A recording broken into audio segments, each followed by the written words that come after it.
A new James Bond game is coming, which is normally pretty exciting news, right?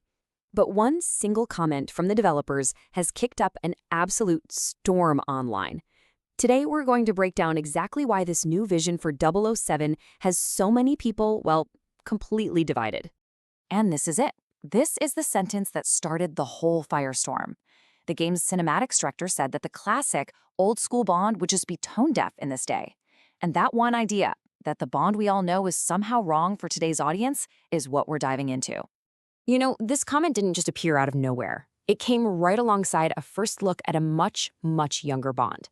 We're talking a greaser style, black leather jacket, white t-shirt. For a lot of fans, that was a huge visual shock compared to the classic suave spy. And that clash is really at the center of this whole debate. Okay, so what's the core argument from the people pushing back? It's this claim that James Bond has become the latest casualty in what they're calling a woke apocalypse.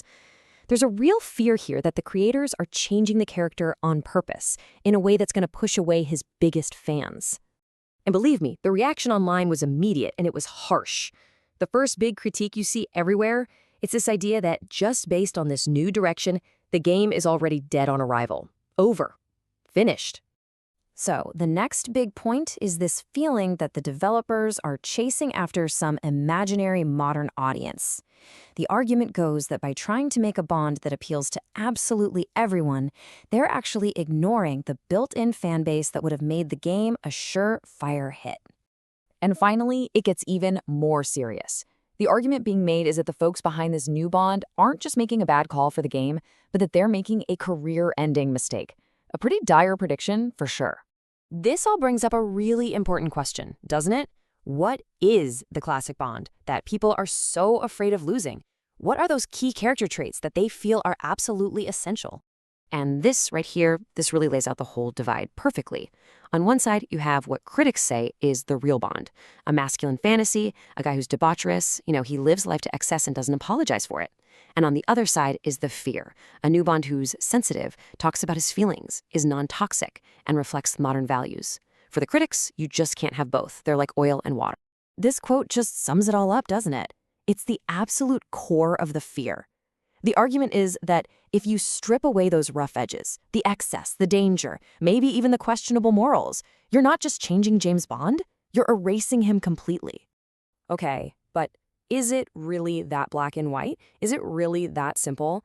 Because it turns out if you dig into the exact same criticisms, you start to find these little details that make the whole picture way more interesting.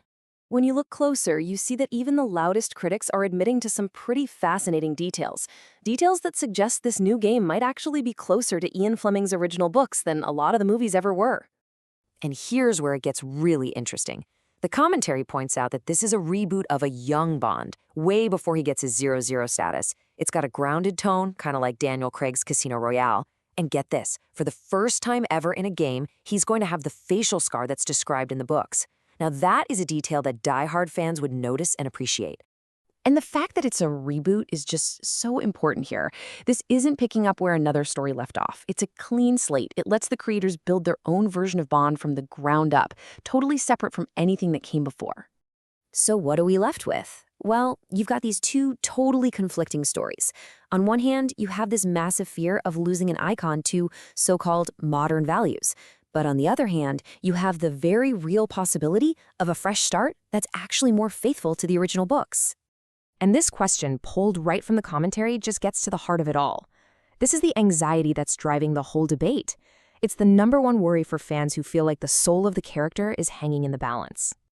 When you boil it all down, this entire firestorm really comes down to this one single question. Can James Bond actually evolve for a new era without losing what makes him, well, him? Or do the very changes that are supposed to modernize him end up destroying the icon? That's the real question, and we'll have to wait and see what the answer is.